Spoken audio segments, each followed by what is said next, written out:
కలకుర్తి పట్టణంలోని హనుమాన్ నగర్లో జామియా మసీదులో నమాజ్ చదివించే ముంజమిల్ అనే వ్యక్తి కలకుర్తి ప్రజల దగ్గర కోట్ల రూపాయలు మోసం చేశాడని కొందరు వ్యక్తులు అతనిపై కలకుర్తి సిఐ నాగార్జున ఎస్ఐ మాధవరెడ్డికి ఫిర్యాదు చేయడంతో చాకచక్యంగా అతన్ని పట్టుకొని పోలీస్ స్టేషన్కి తరలించడం జరిగింది. విషయం తెలుసుకున్న బాధితులు కలకుర్తి పోలీస్ స్టేషన్కి తండోపతండాలుగా రావడం జరిగింది. కలకుర్తి పోలీస్ స్టేషన్లోని డీఎస్పీ వెంకటేశ్వర్లు మీడియా సమావేశం నిర్వహించారు.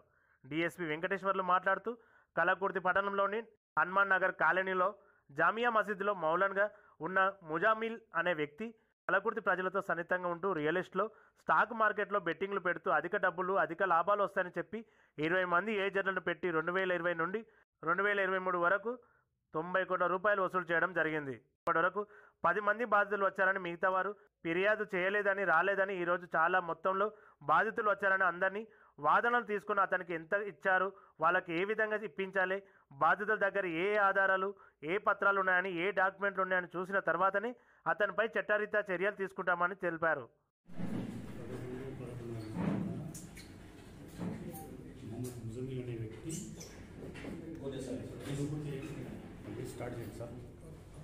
మహేశ్వరం గ్రామంలో అదుపులోకి తీసుకోవడం జరిగింది.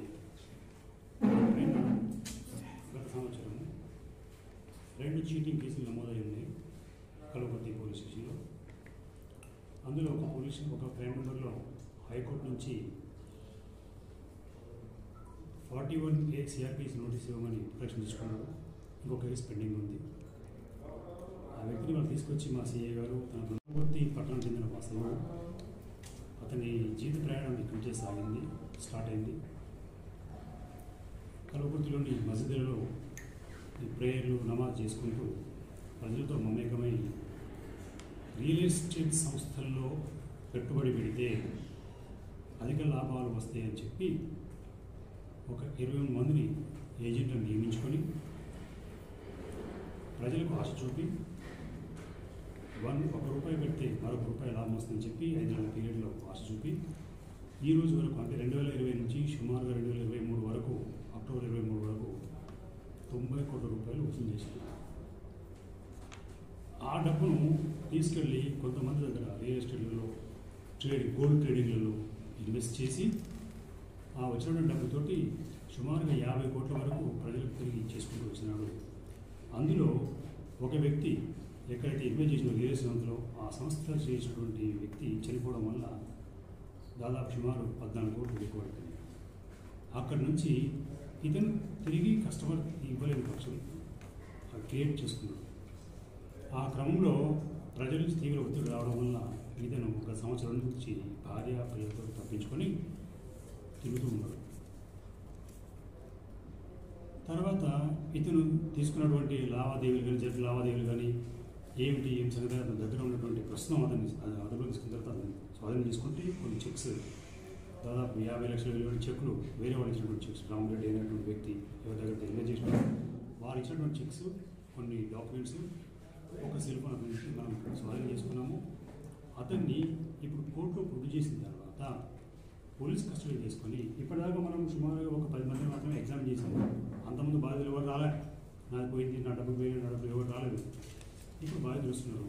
వారందరి వాంగ్మూలాలు నోట్ చేసుకొని వాళ్ళకి ఏ విధంగా ఇవ్వాలి, వాళ్ళు ఏ విధంగా ఎవరి ద్వారా డబ్బులు ఇన్వెస్ట్ చేసినారు, ఎంత ఇన్వెస్ట్ చేసినారు, వాళ్ళ దగ్గర ఏమేమి పత్రాలు ఉన్నాయో అవన్నీ పరిశీలించి వాళ్ళ స్టేట్మెంట్ నమోదు చేసుకొని అతనిపైన మేము చట్ట ప్రకారం చేయించుకుంటాము. ఇతన్ని ఇప్పుడు కోర్టుకు హాజరుపరిచి తర్వాత మా ఇన్వెస్టిగేషన్లో భాగంగా అతన్ని కస్టడీకి తీసుకొని ఈ ఇన్వెస్టిగేషన్ పూర్తి చేయడం జరుగుతుంది. ఈ 4 మెంబర్స్ను ఇతను నియమించుకున్నాం. వాళ్ళకి ఏం చేశారంటే ఇతను కొంతమంది బాగా ఇన్వెస్ట్ చేయిస్తే కొంతమంది మోటార్ సైకిల్ గిఫ్ట్ చేయడం కానీ, ఇంకా బాగా చేస్తే కార్లు గిఫ్ట్ చేయడం కానీ, గోల్డ్ కాయిన్స్, ట్రిప్స్ బయటికి గోవా తీసుకెళ్ళి వాళ్ళకి ఆశ చెప్పేవారు. వాళ్ళని చేస్తారు పబ్లిక్ దగ్గరికి వెళ్ళి వాళ్ళని తీసుకొచ్చి ఇన్వెస్ట్ చేయిస్తారు. టోటల్ ఎంత 90 ఇన్వెస్ట్ చేసుకున్నాడు. దానికి 50 కోట్లు తిరిగి చెల్లించింది. ఇంకా 40 కోట్ల దగ్గరే కొంతమంది ఇరుకబడ్డారు. ఈ 40 కోట్లు కూడా అతను అక్కడక్కడ ఇన్వెస్ట్ చేసిండు. ఒక దగ్గర 14 కోట్లు, ఇంకో 14 కోట్లు, ఒక దగ్గర 3 కోట్లు రియల్ ఎస్టేట్లో గోల్డ్ ట్రేడింగ్లో ఇన్వెస్ట్ చేసిండు. వాళ్ళు ఎవరు, ఎట్లా చేయలేదు, ఏ విధంగా తీసుకున్నది ఇన్వెస్టిగేషన్లో పూర్తి చేయాల్సి. 14 కోట్లైనా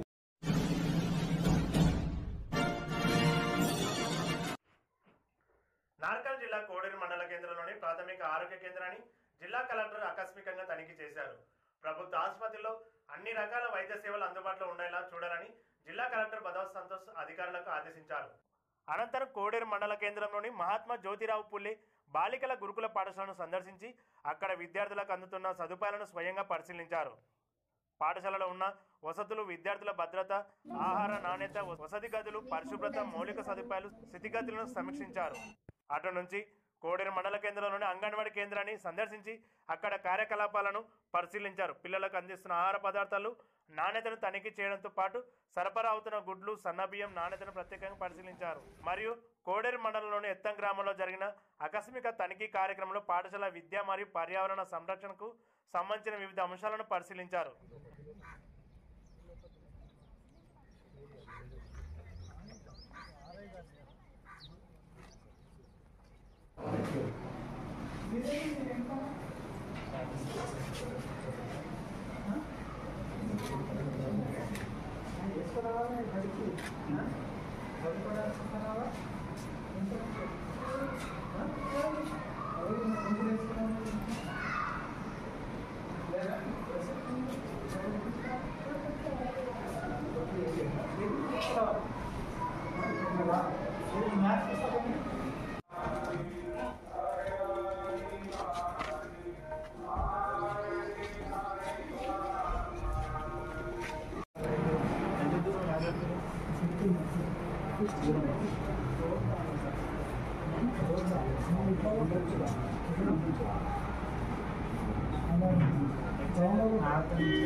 నార్కల్ జిల్లాలో భరోసా సెంటర్ పెట్టి సంవత్సరం పూర్తయిన సందర్భంగా భరోసా కేంద్రంలో కేక్ కట్ చేసి సిబ్బందికి అభినందనలు తెలిపారు.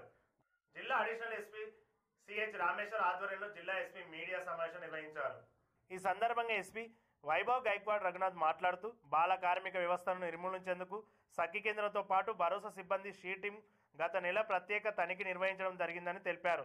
89 కేసులు నమోదు చేసుకున్న భరోసా కేంద్రం పోలీస్ మరియు వైద్య శాఖను సమన్వయం చేసుకుంటూ వారి చైతన్యం చేయడం జరిగిందని తెలిపారు.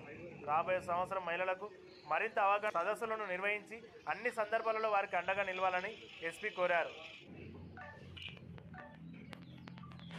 ఎస్ఐ వీణా గారు and all Bharosa staff last ఒక సంవత్సరం చాలా మంచిగా పని చేసి ఈ భరోసా సెంటర్లో సక్సెస్ఫుల్గా 1 year కంప్లీట్ చేశారు. కాబట్టి ఫస్ట్ నా తరపు నుంచి అందరికీ శుభాకాంక్షలు. ఈ ఒకటి మంచిగా ఇనిషియేటివ్ మన తెలంగాణ ప్రభుత్వం మరియు women and safety of Telangana police ఈ మొదటి మన హైదరాబాద్ సిటీలో ఒకటి భరోసా సెంటర్ స్టార్ట్ చేశారు. తర్వాత అదే విధంగా అన్ని డిస్టిక్లో ఇప్పుడు ఈ భరోసా సెంటర్ కూడా ఆల్మోస్ట్ ఓపెన్ అయింది. ఈ భరోసా సెంటర్ ఉద్దేశం అంటే ఇది ఉమెన్ కానీ తర్వాత చిల్డ్రన్ కానీ వాళ్ళకి హెల్ప్ కావాలి, వాళ్ళకి సపోర్ట్ ఇవ్వాలి, ఒక డెడికేట్ సెంటర్ కావాలి. ఎందుకంటే ఇంతకుముందు మన ఏదైనా చైల్డ్ అబ్యూస్ కేసెస్లో, సెక్షువల్ హెరాస్మెంట్ కేసెస్లో, తర్వాత వైలెన్స్ కేసెస్లో ఈ అందరు ఉమెన్స్లో పోలీస్ స్టేషన్లో రావాలి, అక్కడ స్టేట్మెంట్ రికార్డ్ చేయాలి, తర్వాత మెడికల్ ట్రీట్మెంట్లో కూడా మన డిస్ట్రిక్ట్ హాస్పిటల్లో రావాలి, అక్కడ టేస్ట్ చేయాలి. సో ఈ అన్ని ప్రాసెస్లో ఏమైందంటే ఈ చిల్డ్రన్ కానీ ఉమెన్ కానీ మళ్ళీ రీవిక్టిమైజేషన్ అంటే బాధితులు మళ్ళీ బాధపడాల పాసిబిలిటీ ఉంది.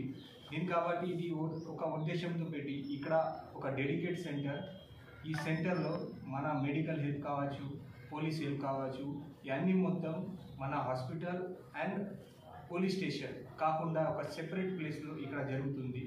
సో ఇప్పటి వరకు మన ఈ సెంటర్ ఒక సంవత్సరం నుంచి ఆల్మోస్ట్ 89 కేసెస్లో ఈ స్టేట్మెంట్ రికార్డ్ చేయడం జరిగింది, తర్వాత మెడికల్ టెస్ట్ కూడా చేయడం జరిగింది. ఇప్పటివరకు 5 కిడ్నాప్ కేసెస్లో కూడా మన భరోసా సెంటర్ వాళ్ళకి కౌన్సిలింగ్ ఇచ్చి అది ప్రాపర్గా కేసు బుక్ చేశాము.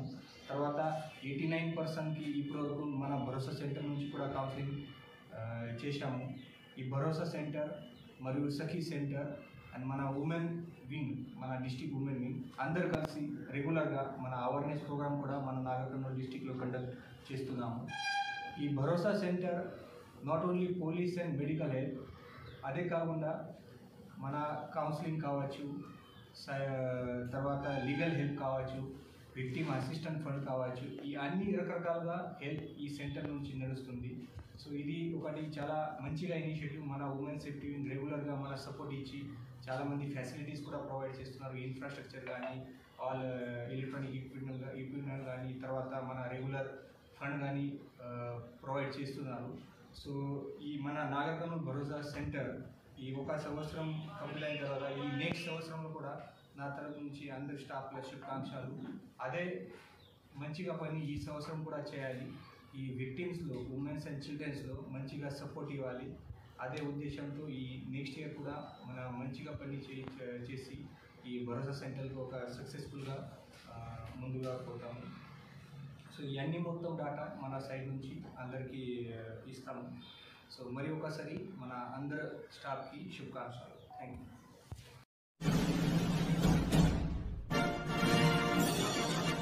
రాష్ట్ర హైకోర్టు ఆదేశానుసారం జిల్లా న్యాయ సేవా అధికార సంస్థ నార్కల్ జిల్లా నందు ఇంటర్నేషనల్ క్యాన్సర్ డే ఫిబ్రవరి 3వ తేదీలో భాగంగా గురువారం నాడు జిల్లా కేంద్రంలో గవర్నమెంట్ జనరల్ ఆసుపత్రి నందు క్యాన్సర్ పై అవగాహన సదస్సు నిర్వహించడం జరిగింది. ఇటు కార్యక్రమానికి ముఖ్య అతిథిగా secretary district legal service authority G Sabitha పాల్గొన్నారు. ఈ సందర్భంగా ఆమె మాట్లాడుతూ దీర్ఘకాలిక వ్యాధులతో బాధపడుతున్న వారి ప్రతి 6 నెలలకు ఒకసారి క్యాన్సర్ స్క్రీనింగ్ పరీక్షలు చేయించుకోవాలని, ముఖ్యంగా మహిళలు గర్భాశయ, బ్రెస్ట్ క్యాన్సర్ పరీక్షలు విరివిగా చేయించుకోవాలి.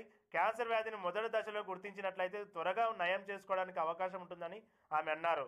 ఈ కార్యక్రమంలో in-charge superintendent doctor Ravishankar, RMO Abdul Azeem, deputy DMHO Venkatdas, programme officers Krishnamohan, medical officers న్యాయవాదులు మధుసూదన్ రావు, ఎస్ఆర్ సత్యనారాయణ, శ్యాంప్రసాదరావు, లక్ష్మయ్య, న్యాయశాఖ ఉద్యోగులు ఎం కేశవరెడ్డి, ఎన్ రాజు, బాలరాజు, వంశీ తదితరులు పాల్గొన్నారు.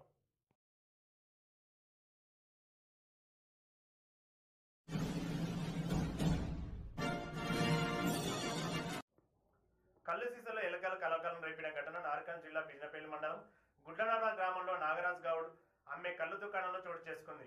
వివరాలకు వెళ్తే అదే గ్రామానికి చెందిన ఓ వ్యక్తి బుధవారం సాయంత్రం ఇంట్లో ఫంక్షన్ ఉండడంతో కళ్ళు దుకాణంలో ఒక ట్రే కళ్ళు కొని ఇంటికి తీసుకొని వెళ్లి ఫంక్షన్ తర్వాత వారికి ఇవ్వడంతో కళ్ళు సీస నోటికి అందుకుంది. 2 గుట్కలు వేశాక కళ్ళు సీసలు ఏదో కదులుతూ కనిపించడంతో కొద్దిగా పారబోస్తుండగా అందులో నుంచి ఎలుక చనిపోయి ఉండడంతో మురుగు వాసనతో బయటపడింది. ఇదంతా అక్కడ ఉన్న గ్రామస్తులంతా చూసి ఒక్కసారిగా కంగు తిన్నారు. ఇదేంటని కల్తీ కళ్ళు తయారు చేసి యాజమాన్యం ప్రశ్నించగా నేల చూపులు చూశాడు.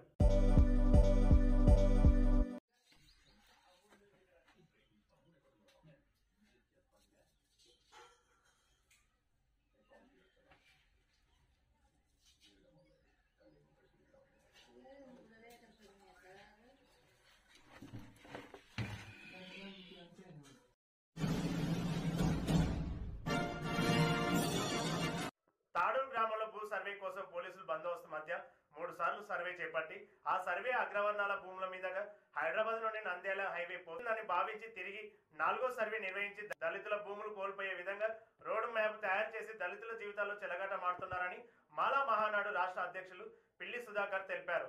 తక్షణమే భూ సర్వేను నిలిపివేసి మొదటి 3 సార్లు చేసిన సర్వే ప్రకారం భూ సేకరణ చేయాలని కోరారు. దళితుల భూములు జోలుకొస్తే చూస్తూ ఊరుకోమని ఖబర్దార్ అని అన్నారు. ఈ కార్యక్రమంలో రాష్ట్ర కార్యదర్శి చింత సత్తి, నాయకులు గాజుల భాస్కర్, సంకి కుర్మయ్య, చింత కురుమూర్తి, శేఖర్, కూన నిరంజన్, కాశన్న, మైబు, నాగయ్య, చిన్నకేశవులు తదితరులు పాల్గొన్నారు. నాగర్ కర్నూలు జిల్లా తాడూరు మండల కేంద్రంలో జాతీయ మాలమానాడుగా రాష్ట్ర అధ్యక్షుడు నా పేరు పిల్లి సుధాకర్, మా జాతీయ ప్రధాన కార్యదర్శి బైర్ రమేష్ గారు, మా రాష్ట్ర కోఆర్డినేటర్ బ్యాగర్ వెంకటస్వామి గారు, సత్తి గారు, మీ అందరం కూడా ఈ ప్రాంతంలో ఉన్నటువంటి దళితుల భూములు, ముఖ్యంగా మాలలు, ఈ మంచిగా పంటలకు అనువుగా ఉన్నటువంటి భూమి ఇది, సాగుబడికి అనుకూలంగా ఉన్నటువంటి భూమి ఇది. ఇటువంటి భూముల నుండి ఈరోజు ప్రభుత్వం నేషనల్ హైవే అథారిటీ వాళ్ళు ఈరోజు తాడూరు టు నంద్యాల ఏదైతే హైవే రోడ్డు బైపాస్కు సంబంధించినటువంటి భూసేకరణ చేయడానికి ఈ భూమిని ఎంచుకోవడం జరిగింది. ఇంత సాగుకు అనుకూలమైనటువంటి ప్రాంతంలో దళితుల యొక్క భూమిని గుంజుకొని ఇటు పక్కన చుట్టూ ఉన్నటువంటి అగ్రవర్ణాల భూములు ఉన్నాయి. వాళ్ళు గతంలో కూడా ఒకటో సర్వే, 2వ సర్వే, 3వ సర్వేలలో కూడా ఆ సర్వే ప్రకారం అటువైపే ఆ భూ సేకరణ జరిగింది.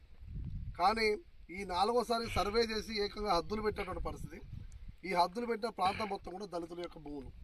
అంటే దళితుల భూములు గుంజుకుంటే ఎవరు మాట్లాడలేరు, వాళ్ళు నోరు మెప్పుకొని ఉంటారు, వాళ్ళతో మాకు ఇబ్బంది లేదనే ఒక కోణం ఏదైతే ప్రభుత్వం దృష్టిలో ఉందో దాన్ని మార్చుకోమని చెప్పి సందర్భంగా తెలియజేస్తాను.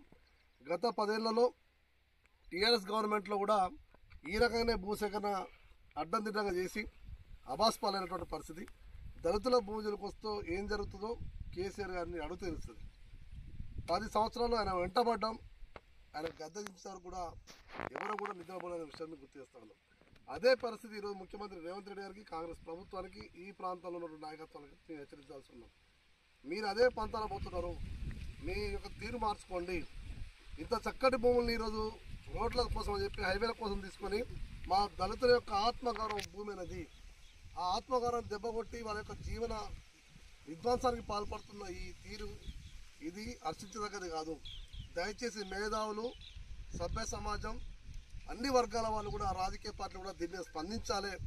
ఈ అంశంలో ఈ సర్వేలు అడ్డుకోవడానికి మా సోదరులు గత 2 సంవత్సరాలుగా ఫైట్ చేస్తున్నారు, 4 సంవత్సరాలుగా. ఇటీవల వారం క్రితం కూడా మా మిత్రుడు కురుమూర్తి పెట్రోల్ పోసుకోవడం జరిగింది సర్వే వాళ్ళ ముందు. అదేవిధంగా శేఖర్ వచ్చేసి గడ్డి మందు తాగి హాస్పిటల్లో వారం రోజులు చావు బతుకుల మధ్య కొట్టుమిట్టాడుతూ ఈరోజు ఇక్కడ రావడం జరిగింది. ఇటువంటి దారుణాలు జరుగుతుంటే కూడా వాళ్ళ యొక్క సర్వేను ఆపకుండా వాళ్ళ పని వాళ్ళు చేసుకుంటూ పోతున్నారు. దీన్ని జాతీయ మాలమాలగా మేము తీవ్రంగా ఖండిస్తూ ఉన్నాం. తక్షణమే ఈ సర్వేను ఆపాలి.